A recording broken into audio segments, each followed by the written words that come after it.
तो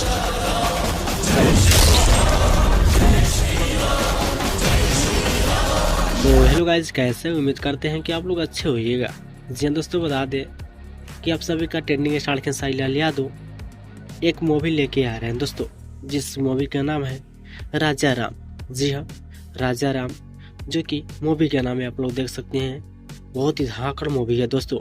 आप सभी के बीच बहुत ही जल्द सारे गामा हम भोजपुरी के चैनल पर रिलीज किया जाएगा। जी हाँ दोस्तों, बता दें कि अभी इन फिल्म का ट्रेलर रिलीज किया गया है। काफी शानदार ट्रेलर भी है दोस्तों। आप लोग जाकर ट्रेलर पहले देख लीजिए, ठीक है। ऑफिशियल के माध्यम से ट्रेलर रिलीज को किया गया है रिलीज। काफी शानदार धाकड़ है दोस्तों। काफी खेसारी लाल यादव राम जी के रोल निभाए हैं। जी हाँ, राजा राम काफी शानदार फिल्म है दोस्तों। आप सभी के बीच बहुत ही जल्द आने वाला फिल्म है। जी हाँ, काफी कमाल का है दोस्तों।